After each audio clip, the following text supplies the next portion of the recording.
Hello dear students, आज हम लोग बात करने वाले हैं कुछ एंजाइम्स हैं, इनको याद करने का ट्रिक है। ठीक है, यहाँ हम समझेंगे पैनक्रियाटिक एंजाइम्स, यानी ऐसे एंजाइम्स जो पैनक्रियाज रिलीज करता है।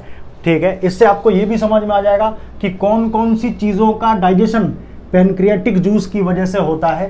ठीक ना, या फिर पैनक्रियाज, हमको जैसा पता है कि पैनक्रियाज अपने सारे सिक्रीशंस स्मॉल इंटेस्टाइन के डुओडेनम पार्ट में डालते हैं, तो हमको ये भी पता चल जाएगा कि स्मॉल इंटेस्टाइन के अंदर पैनक्रियाज से होने वाले या जाने वाले एंजाइम्स कौन कौन से हैं। जरा इनके नाम याद कर लेते हैं। तो सबसे पहला एक ट्रिक है कि कर लिया ट्राई न्यू अमूल चाय। ठीक है, कर लिया ट्राई न्यू अमूल चाय। ठीक है, इसको याद रखेंगे हम। कर लिया ट्राई, इसका मतलब है कार्बोक्सी पेप्टाइडेज। Carboxy peptidase. लिया से याद रखेंगे हम लाइपेज। ट्राई से याद रखेंगे हम ट्रिप्सिन। न्यू से याद रखेंगे हम न्यूक्लियेज। अमूल से याद रखेंगे अमाइलेज। याद रखेंगे एक अमाइलेज है सेलिब्री अमाइलेज जो सलाइवा में प्रेजेंट होता है, और एक अमाइलेज है पैनक्रियाटिक अमाइलेज जो पैनक्रियाज से निकलता है या पैनक्रियाटिक जूस में प्रेजेंट होता है। और चाय से याद रखेंगे हम चाइमोट्रिप्सिन या काइमोट्रिप्सिन, काइमोट्रिप्सिनोजेन। ठीक है, बाद में ये एक्टिव काइमोट्रिप्सिन में कन्वर्ट हो जाएंगे। तो कार्बोक्सी पेप्टाइडेज है, लाइपेज है, ट्रिप्सिन है, न्यूक्लियेज है, अमाइलेज है और काइमोट्रिप्सिनोजेन है। तो हम बात करते हैं ये जो कार्बोक्सी पेप्टाइडेज है, ये प्रोटीन या पेप्टाइड को डाइजेस्ट करने के लिए जाना जाता है। लाइपेज लिपिड को डाइजेस्ट करने के लिए जाना जाता है। ट्रिप्सिन जो है ये प्रोटीन डाइजेशन में हेल्प करेगा। न्यूक्लियेज न्यूक्लिक एसिड के डाइजेशन में हेल्प करता है। अमाइलेज आपको पता है स्टार्च या कार्बोहाइड्रेट के डाइजेशन में हेल्प करेगा। और काइमोट्रिप्सिनोजेन ये भी आगे चल के प्रोटीन के डाइजेशन में हेल्प करेगा।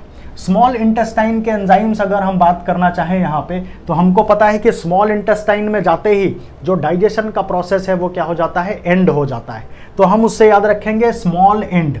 एस से याद रखेंगे हम सुक्रेज जो सुक्रोज को कन्वर्ट कर देता है। ए से याद रखेंगे हम माल्टेज जो माल्टोज के डाइजेशन में हेल्प करता है। एक एल से हम याद रखेंगे लाइपेज, यानी दोबारा यहाँ लिपिड का डाइजेशन होगा। इसके पास भी लाइपेज था, इसके पास भी लाइपेज है। दूसरे वाले एल से हम याद रखेंगे लैक्टेज जो लैक्टोज का डाइजेशन कर देता है। ई से हम याद रखेंगे एरेप्सिन।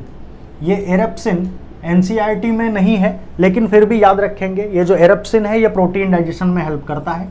एन से याद रखेंगे हम न्यूक्लियोटाइडेज एंड न्यूक्लियोसाइडेज। तो न्यूक्लियोटाइड और न्यूक्लियोसाइड को डाइजेस्ट करने के लिए ये एन प्रेजेंट है यहाँ। और डी से हम याद रखेंगे डाइपेप्टाइडेज।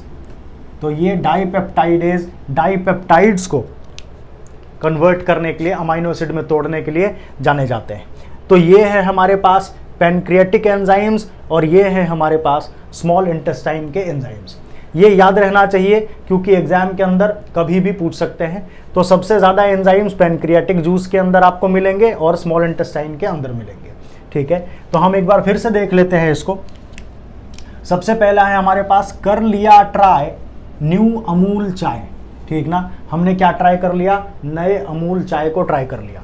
कर लिया ट्राई न्यू अमूल चाय। Carboxy peptidase, lipase, trypsin, nuclease, amylase और काइमोट्रिप्सिनोजेन ये पैनक्रियाज से निकलने वाले एंजाइम्स हैं।